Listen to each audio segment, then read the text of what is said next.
আজ কতদিন হলো শ্বশুর বাড়ি যাই না, বর্ডারও দেখি না। আর একলা একলা যাইতামও ভালো লাগতেছে না। যাই বন্ধুর কাছে যাই গা, দেখি গা হাই গা কি করে। রে বন্ধু, কি করস? আর তোর দিনকাল কেমন চলে? বন্ধু রে দেখতে পাচ্ছ কি কই দিন কালের কথা কত কেরে কিসে?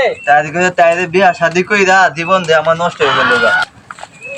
ও এখন এনো কি করস? এখন বন্ধু বাইতে ভাত চাইছিলাম, ভাত দে না উষ্টাদা বাই করে দিছে আল্লাহ শাক লয়ে যাইতাছি দি শাক নাই না কিছু খাইতে পারিনি।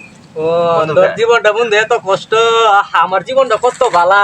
বন্ধু তোর দিনকাল কেমন চলে? আমার দিনকাল বন্ধু হ্যাপি, নাইস। সকালে ঘুম থেকে উঠি, ওইটা আগে কর্মর সব ঝাড়ু দেই, উঠান মুটান ঝাড়ু দেই, তারপর ডেক ডিস্কি মরাই, ডেক ডিস্কি সুন্দর করে মরে তারপর ভাত নান দিই, ভাত নাইন দা পরে খাওয়াই দিয়ে আমি অফিসে চলে যাই। অফিসে গিয়ে আবার অফিস করে আবার বাসায় আসি, বাসায় এসে আবার গরমর ঝাড়ু দেই, আবার ডেক ডিস্কি মরাই, নান দিই, রান্না বান্না করে খাওয়া দাওয়া করে তারপর আবার ঘুমিয়ে যাই। হ্যাঁ বন্ধু রে তোর এভাবে কাটছে বন্ধু, আমিও সুখে নাই রে বন্ধু। আয় আলবা দুই বন্ধু বিড়ি খাই। এক লগে বন্ধু মিলে বিড়ি খাই। साला ये दुख का खत्म नहीं होता बे।